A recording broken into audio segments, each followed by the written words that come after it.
Yeah, it's night before YCS Sydney. This is my deck that I'm going to be taking. I got the token because I did pre-rego. I got the token and I got a pin for it as well, but I might show that at the end. I'm not going to say what score I did till the end of the video because I'm not sure yet, because at recording it, this part of the video, it's only, like, the tournament hasn't even begun yet. It was only pre-rego.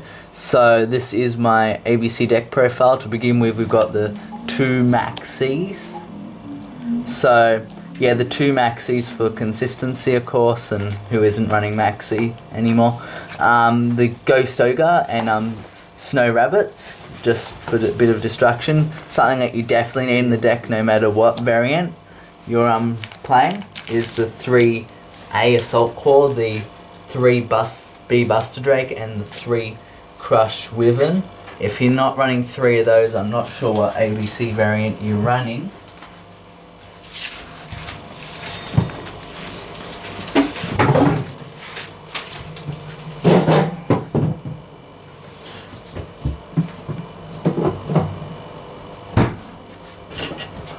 Then we've got 2 Silver Gadget,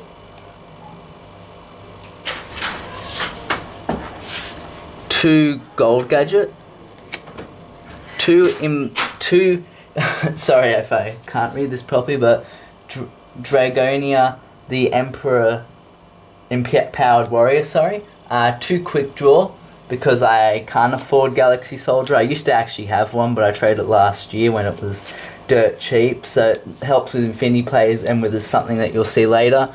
2 Cyber Dragons to also help with the Infinity plays. The good thing about having these is you can always side out something, because when I play tested with other sort of like cards in the deck, which I can't get at the moment because I don't have access to them, but even when I played with those, I never really wanted to side anything out, as in this version I do. And it's like, it's not saying it's bad. This is if you do lose the dice roll, you can always go second with the Cyber Dragons. You got the Vanity's Theme, which is great to have the Quick Draw Synchron, then discard the Quick Draw. That's why even when I side out, I generally mean to keep 1, just so if you do go first, you can maybe Vanities lock them. You got the tuning for trying to get the Quick Draw, plus it's a free mill, so if you mill in it like a piece of ABC Buster, that's always pretty decent. The Soul Charge, don't use it as much as what I used to, but it's still an alright card to spam the board and to make pluses. Then you got the Instant Fusion, which is really good this format, and if Norton doesn't get hit next format, it'll still continue being good. Then you got the 3 Terraformings to search out, of course, the 3 Union Hangers. I also run 1 Empowerment, just because I have the Empowered Warrior. I'd run more if I had Galaxy Soldiers, or not Galaxy Soldiers, I meant Photon Thrashers, but I don't. Originally I was going to get them, but the friend that I was going to get them on ended up, for this event, for YCS Sydney, ended up building ABC, so yeah, it could have been a little bit better, but it's fine. I'm fine with it. I like this variant because I know what to do everything. I run 1 Hand Distraction. It's like, I know it's a neg-1, but it still gets some of your ABC pieces in the graveyard, and it helps you get better hands. And if you're versing against something like Metal Foes, they don't like their they don't mind their traps and spells going to the grave, but they hate their pendulums. If they had a whole hand of pendulums, you could stuff them over there. It is sometimes a bit of a dead card when your opponent doesn't have 2 cards in your hand or you don't, but that's why I only run 1. I used to run 2. I have 1 Pot of Avidity in main, just in case they use System Down. I know I should probably side it in, but I like it also, like, let's say if I couldn't chain my ABC Buster because they kaiju'd it or something, and then if I'm in the mirror match, I can always shuffle their ABC pieces back in, which is pretty funny, and get plus. Then I run 2 Twin Twisters against Metal Foes, Paleozoics, Dark Lords, like a lot of decks that use back row, and it's a nice discarding. Solemn Warning, the 1 copy.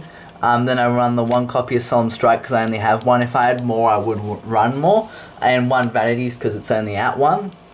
Now for the extra deck, we run 3 ABC Dragons, but first with the fusions for the extra deck, we run 3 ABC Busters. Then we run 1 Elder Entity Norton, that's why we have the instant fusion. We run for the Xyz monsters in the extra deck. one Bujin Tsukiyomi, one Daigustal Emerald. It makes you feel a lot safer when you do like use ABC Buster's effect to tribute and summon 3 back. Because the thing is, you can, if you're going for a long grind game, you can run out of ABC Busters pretty fast. And also, you wouldn't mind getting your Bujin back every now and then. So it's a good thing where you can just shuffle your ABC Busters back in, and you're not even adding any cards back into your deck, you're just adding them to your extra deck, so then you get to still draw the 1 card. You can sometimes add the stuff back from your deck, but I think it only shuffles monsters back in, but yeah, it's pretty good to recur your some of your extra deck stuff that you normally would only have 1 of, and if they solemn strike your or solemn your Utopia, you can always bring that back so you can make the lightning. I got the 1 Castel, the 1 Utopia, the 1 Utopia lightning. Normally I'd use Ray, but in ABCs I haven't lately because of the deck space. Gigano X, Cyber Dragon Infinity, and Cyber Dragon Nova, even though you only make this once in a blue moon. Bit more, I've been making a little bit more lately when I've gotten ideal hands with Cyber and Quick Draw, but normally you won't make it. The Silent Honor Arc, which can be good if you run out of your Castel and you can't get your Daigustal out, and it's sometimes better in some situations than Castel.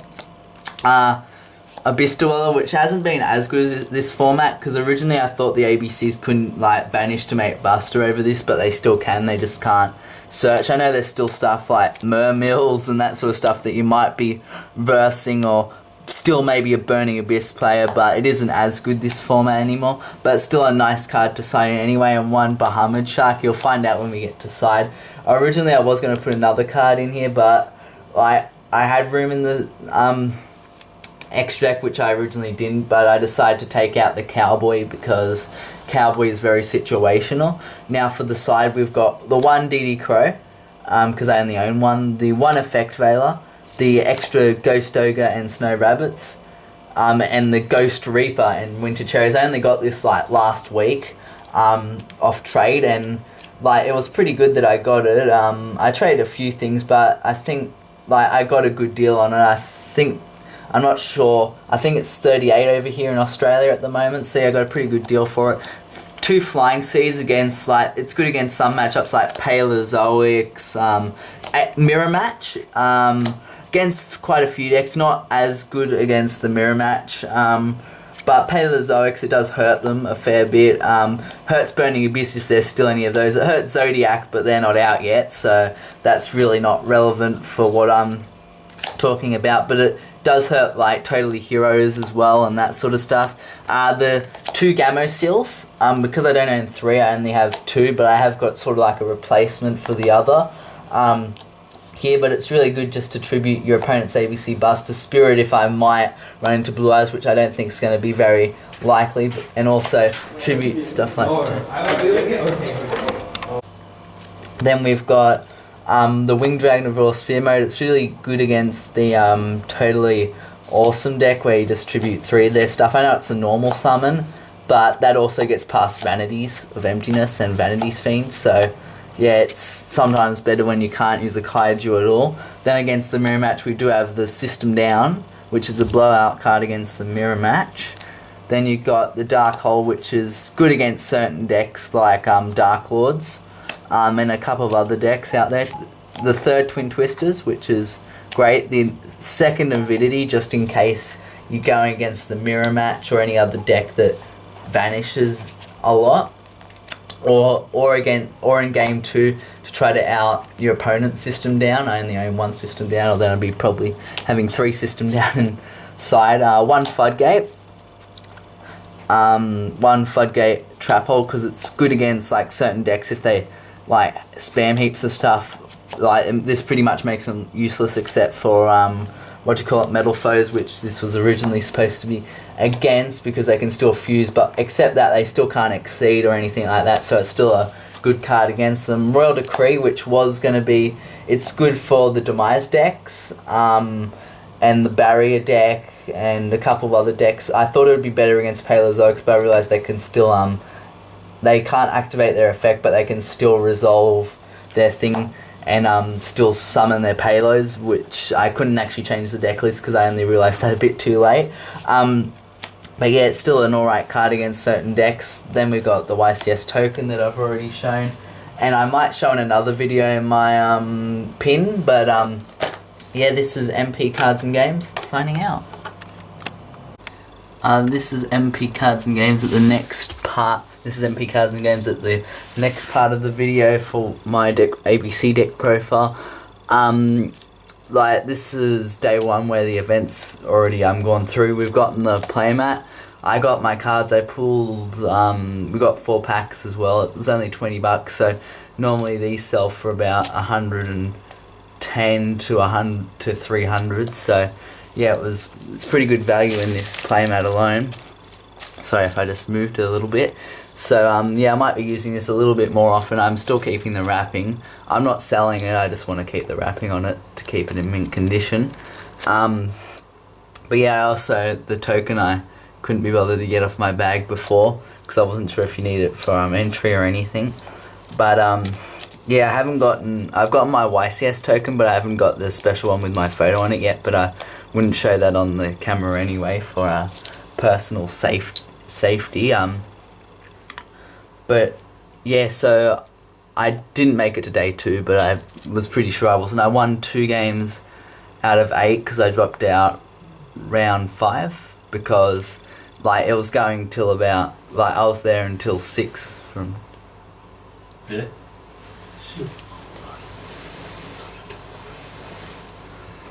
I was there from about 10 till 6, so yeah, because there was a lot of dropouts around them, like the after 4th game, because you could get your playmat after then in your pack, so a lot of people dropped out, which made the next round an hour later. So yeah, and I wouldn't have made it to day 2 anyway, because the last round that I did, round 5, if I didn't win that one, I wouldn't have made it to day 2, but I'm still going to do side events. I'm not allowed to get any coverage from the event because they had their live stream, but they probably have it on the YouTube now by the time it's uploaded. I'm not in any of the feature matches, but yeah, not many people I would say. But yeah, tomorrow's the Dragon Duelist, which I can't enter because I'm too old, but I'm gonna maybe do a giant card, that sort of stuff. One of my friends is doing the Dragon Duelist, so I might see how he's going. Yeah, this is MP Cards and Games signing out. Sorry that I haven't uploaded in a while. It's more that I haven't had anywhere to edit my recordings, and I hope you like the new camera. Put it in the description below if you prefer the camera, because it will be for at least a few more, and if you want it permanently, it will be a permanent fixture. MP Cards and Games signing out.